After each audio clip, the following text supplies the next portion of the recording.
Yosef lisapek v'leyochel Yosef lisapek l'chol nisav malav. The pasuk says that Yosef couldn't withhold anymore from all the people that were standing around. He said, everybody get out, and nobody was in the room when Yosef revealed himself to his brothers. What does it mean? What couldn't he hold? What couldn't he tolerate anymore? Rashi says the Pashup Shad in the pasuk is he couldn't tolerate that when he's going to reveal himself, all the other people are going to be standing there. It's going to be a terrible embarrassment to his brothers. He didn't want anybody else to be there, so he said everybody leave. That's what it means. He couldn't tolerate other people in the room. But if you look in the Medrash, we see that the Medrash has some more details to the story.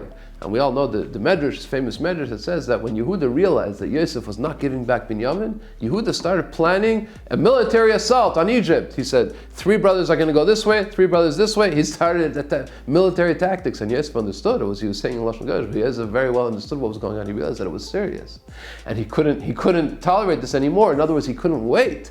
If you would have waited another few minutes, it could be that the entire world would have been destroyed. And that's why he said, everybody leave, and he revealed himself. According to the way the Medrash approaches this pasuk, it turns out that Yosef really wanted to wait some more. He had something else to accomplish. He wanted to wait, and he wanted the brothers to suffer some more. What was still outstanding? What kind of balance was still outstanding that the brothers still had? So why did Yosef feel that they should have suffered? And in fact, he had to reveal himself before the proper time. He wanted to wait, and he couldn't wait. Why did he want to wait? Shem Shmuel says as follows. We know from Nevi'im and from the Pirushim on the Nevi'im and from all of our Messiah, we know that there's going to be at the end of our Golus, our long Golus, there'll be one final terrible war between Gog and Magog. We don't know what it means. Gog, Magog, is it a war between Gog and Magog? Is it Gog the king of Magog? Is it a war with Klai Yisrael, without Klai Yisrael?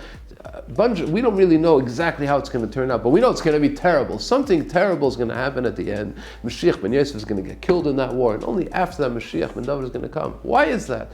What? We went through the entire Gullus, hundreds of years, 2,000 years already in Gullus. Why do we need another war before Mashiach comes? Shem Shmuel says that really, we did not really go through enough suffering. In other words, we don't understand the ways of HaKadosh Baruch Hu, but the Golus demands a certain amount of suffering, and everything that we went through is not enough.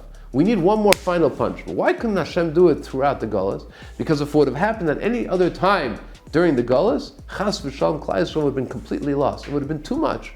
And Klai Yisrael would have been lost. We wouldn't have been able to continue in the Golus after such a terrible catastrophe, such a terrible destruction.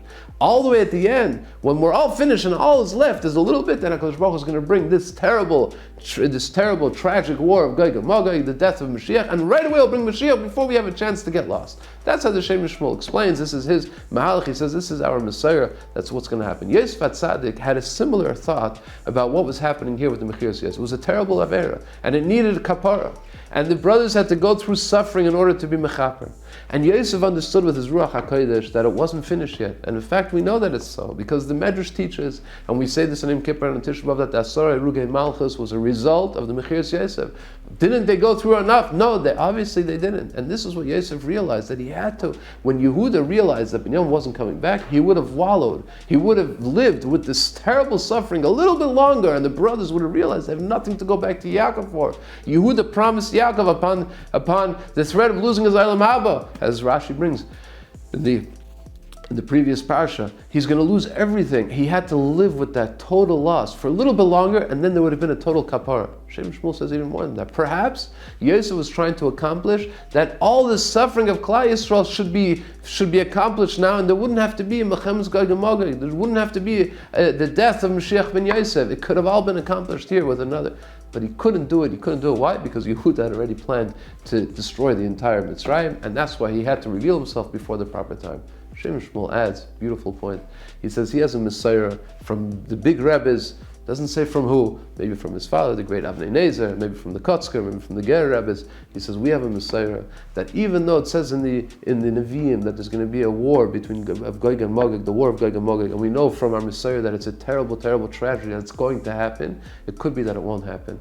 How can it be? The Nevi'im say it's going to happen. What do you mean? Klai Yisrael is supposed to be in Mitzrayim for 400 years. Kosh Baruch Hu took them out after 210. Why? Koshi Hashibud, says Seich Azal. There's also Kosher Yeshivot. We went through Kosher Yeshivot. It could be that even though Yosef Tzaddik thought like that, and even though in all the Nevi'im it's like that, but it's possible that the plan changed. It's very possible, says the Shem Shmuel, that the plan changed and we went through enough suffering and there will not be another catastrophe, another tragedy, another Holocaust of the Mechemes Gog and Magog. The next step is the Geula Shlema, and my Rebbe, Rosh Hashiva of Chaim Stein Zatzal used to say, after the terrible Holocaust, after the terrible destruction of European Yiddish, of the European Yiddishkeit, and during the war, we have to daven to Hashem that everything that Klal Yisrael had to go through, we were yotze already, and we should not have to go through any more suffering. And the next step should be the Kabbalas Pnei Mashiach Tzidkenu, the Meheira V'Yameinu. Please don't forget to subscribe. You'll get the video every week by subscribing. Put a like. Thank you very much.